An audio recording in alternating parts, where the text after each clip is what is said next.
As the Ukrainian counteroffensive continues to grind on, it has achieved maximum casualties with minimal territorial gains and failed to achieve any of its strategic objectives. In the face of this, the Western backers of Ukraine are trying to shift blame. You see, to them it's not that they underestimated Russia and assumed the Russian army was just going to break ranks and run away, that all their equipment was completely useless stuff from the 1950s and their soldiers had no training. It wasn't that they forced Ukraine into an ill-conceived counteroffensive they didn't want to take. They broadcast the entire thing. They said where and where they were going to attack. They gave exact troop numbers, if I recall, and then gave Russia like 6 months to prepare defenses in the exact position. It's not that they didn't give Ukraine the weapons they needed to win. It's because the Ukrainians didn't use combined arms. If only they would have used combined arms, then this whole thing would have been okay. It all would have worked out. Russia would have collapsed and just fled. So, is this true? Is this accurate? Is this all Ukraine's fault for using outdated Soviet tactics instead of modern combined arms? Well, let's step back and take a look at what is combined arms, because it's an interesting topic and one I've been looking for an excuse to talk about. So combined arms is combining, I'm not sure what the term would be, different types of force, different vectors of attack, different types of military units together in a way that they take advantage of a synergistic effect. Now, I think the best explanation of combined arms I've seen is from the chieftain, who talked about how the more vectors or types of pressure that units in combat are undergoing, it has a quadratic effect greater than the sum of its parts on the enemy's cohesion and morale. So that being said, the example he gave was in World War II. In a typical battle at the start of the war, you would just have infantry and artillery, so that's 2. You can add in tanks or early armored fighting vehicles, that's 3, and then you can add in aircraft. And his point was, even if aircraft didn't really get that many kills, the addition of that additional vector and it being in kind of a 3-dimensional area did immense morale and coordination damage. And if you hit an enemy with all of those together, it was quite likely that they would lose the ability to fight effectively. And that's kind of the basis of combined arms. So if I understand it properly, some kind of historical examples of this is you have kind of the most basic form of combined arms, which is cavalry and infantry. And this is a very ancient thing. Hannibal used this very effectively, is the hammer and anvil tactic, where you have your infantry attack their infantry and fix them, basically so they're immobile, and then your cavalry go around and hit them in the back. And that's taking advantage of the individual strengths and weaknesses of the different parts of your army. It also is just doing a lot of morale damage, and it's confusing. And then you can also add in archers, and that would be another vector of attack, and maybe siege weapons if you want to bring in some scorpions or something. And that's kind of very basic combined arms. And then later on you get kind of during the military revolution, you have artillery, and then you have cavalry, and then you have handgunners, and then you have pistoliers, and you just have all these different kind of units that work well together. And the cumulative effect is very devastating from a morale standpoint. In modern warfare, we can see this in World War I, which the Canadians actually were very good at, which is the creeping barrage, where they were able to successfully combine artillery and infantry rather than just firing artillery and then attacking with infantry. They were able to do both at once in a way that didn't completely slaughter their own troops. Probably the best example of combined arms I've ever seen is the Mel Gibson movie in Vietnam, We Were Soldiers, in which the American infantry is going through the jungle, and they have air support, they have artillery support, they have helicopters, they have all these like things that are working together, and they just slaughter the Viet Cong, who are basically just light infantry and enjoy none of these advantages. So how does this apply in this situation? The West is saying, look, Ukraine needs to use combined arms tactics. So what can Ukraine actually use for combined arms? So they have the infantry. They have lots of light infantry. some of whom are equipped with anti-tank weapons, but they're mostly out of those at this point in time. So you have infantry who have machine guns and rifles. Ukraine has a substantial number of tanks and armored fighting vehicles, so that's arguably we have two vectors of attack at the moment. We have infantry and armored fighting vehicles. They also have artillery, but not that much artillery and not that much ammunition for it. So you can almost say that's like a half, because according to Western estimates, Russia produces about 10 times as many shells. So they have artillery and they can locally maybe gain an advantage, but overall it's not in anywhere near the quantities they really require. So that's like 2.5 vectors of attack, and then I guess they have drones, but once again not enough to really give them a decisive advantage. And that's basically it. They don't really have an air force worth talking about left. They don't even really have anti-air weapons. They don't have enough Stingers. The Patriot batteries were kind of a dud. The Russians at this point have just achieved total air superiority. That's not to say they have none left, but basically what the West is saying is, look guys, you need to use combined arms tactics without air support. With inadequate artillery, with basically no aircraft, with no way of shooting down Russian aircraft or Russian missiles. And then now let's look at like what Russia has.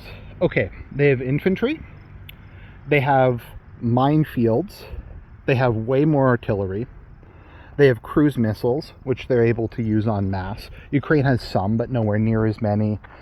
They also have air power. You've probably seen these glide bombs, which are devastating against Ukrainian formations. Helicopters, I actually had never really thought about that, but they've been using helicopters as kind of precision missile platforms, where they go up in the air and then just fire like guided missiles from like 6 kilometers away.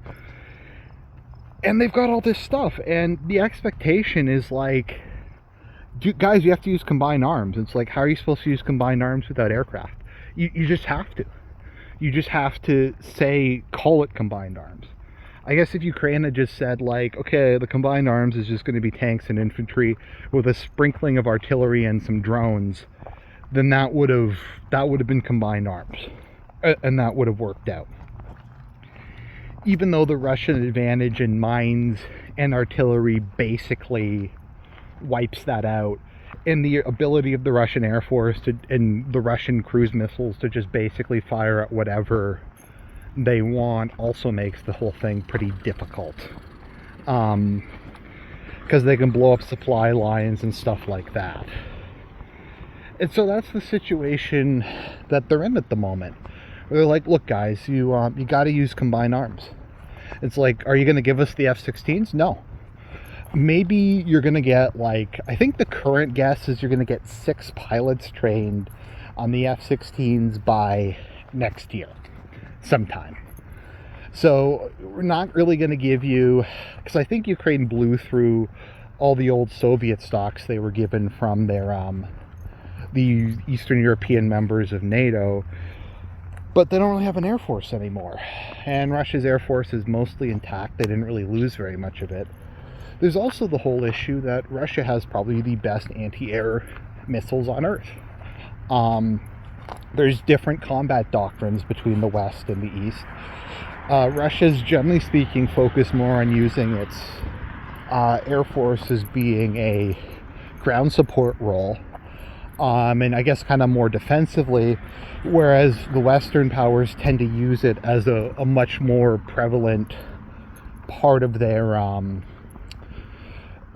forces. Maybe that's because they've historically had a bigger electronics industry or whatever, but there's much more of a focus on it.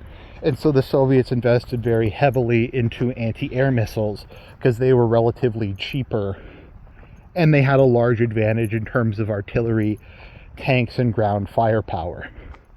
So it's not necessarily that either approach is bad, it's just that they're expecting Ukraine to use like tactics without the required equipment. Also with minimal training, because in a lot of cases they gave these dudes like 2 months training in combined arms, whatever that means, and then threw them into battle against Russian troops. Now, some of the Russian troops are not particularly well trained, but keep in mind the mobilization or whatever happened in November, and this major counteroffensive happened in June. So they've had months to train these guys up. Is it as long as maybe a normal training course would go? No, but if they were reservists with some training and this was like a refresher course, you might be able to get the guys combat ready by now. Versus, and I saw the thing with the one Western trainer who said that they were giving the dudes, the Ukrainians, like 3 days training and then throwing them into the Bakhmut meat grinder. And now Ukraine's just gonna like move its bar to total mobilization or even scraping the barrel and just basically take every adult male they can find and just throw them into battle without air support, with minimal artillery support, with basically just small arms. They don't even have javelins in insignificant numbers. And I think all the remaining AA is concentrated around Kiev. And maybe a couple other strategically important areas. They have nowhere near enough to cover the front line. And besides that, Russians can fire glide bombs from quite a ways away. So the West is just like, okay guys, it's your fault, it's not our poor planning. Like, who could have known? Who could have known that making like a cinematic trailer for your counteroffensive announcing where and when it was going to happen? I remember they announced the number of soldiers that was going to take part, the exact equipment, where they were going to go, and they did this like months back, and then they were shocked that like Russia had prepared defenses. Like there's a famous article from the New York Times back in December that showed how extensive the fortifications were. And that was December, and Russia's had tons more time, and they keep releasing more and more details of what's going on. And they've had all this time to fortify and prepare. And Ukraine is attacking into an enemy that has way more resources, has probably better trained troops on average. And the expectation is that they were just going to win. They were somehow going to win. And the fact that it didn't work out is because, I don't know, it's their fault. Like, I've never seen a war fought like this, where you announce like the exact number of troops and equipment like months in advance and where you're going to attack. I mean, it's one thing if you're fighting like the Taliban or something, somebody who doesn't have the ability to fight back. But if you're going to fight a country that has more artillery, more tanks, huge minefields, anti-air weapons, like, are those really the guys you want to be giving like the heads up to? It'd be like, we're going to come in here, guys. If you want to shoot at us, we're going to provide you ample opportunity and an ample chance for you to deal with it. And yeah, so I feel bad for Ukraine, because they just got kind of screwed on this one, and they have to do what the US tells them to do, because otherwise they get like the entire Ukrainian army and civil services being paid. They have basically no economy anymore. And I've heard like behind the scenes, I think it was Illusiony was like, this whole thing is a really bad idea. We have nowhere near the amount of equipment. And even after it was a failure, they didn't decide to cut their losses and just go, okay, this didn't work. We're going to have to go back onto a defensive posture and try to do what the Russians were doing and just fortify and get it to the point where either it's a stalemate or they start losing enough men that they try to seek a negotiated peace that's a bit better than what we might have gotten. But instead, we get like the Western media who's like, oh, the counteroffensive is working, or it's their fault, they just have to switch to combined arms, and it'll magically work itself out. And I feel bad. And this isn't, okay, I'm being sarcastic about the Western part, but I'm not being sarcastic about the Ukrainian part. You have tens of thousands or hundreds of thousands of men who were brave, who, regardless of how you feel about the conflict, were fighting in defense of what their country. And they're just getting thrown into this retarded meat grinder because Biden wants to, like, look good on CNN. Like, just think about how retarded that is. It's like we're going to compromise the entire operational integrity by saying when, where we're going to attack, and with the exact, like, number of troops, so that it can look like a Hollywood fucking movie. Like, when I say the whole Ukraine cinematic universe thing, a lot of it, almost as much as it being a joke, is it's a tragedy. Because, and I think it's a tragedy that the US and the NATO can afford to do, because their dudes aren't out there. I mean, I guess there's some mercenaries and volunteers, but their armies aren't dying. And when people say we're going to fight to the last Ukrainian, it's like, yeah, we can afford to send tens of thousands of dudes to their death in really poorly thought out offensives under conditions that no one could really deal with. Like, do you think the US Army could fight under these conditions? Do you think if they had the same equipment, if you just magically swap the Ukrainian army with just the US soldiers without any of their additional equipment, do you think they could win? Do you think with less artillery, no Air Force to speak of, no anti-air to speak of, just a weird hodgepodge of tanks and IFVs that they could somehow attack? I mean, they might do a bit better just because they have more training on average, but they couldn't do this. Like, I've never heard them say how they would do combined arms without air support. The whole thing's just insane.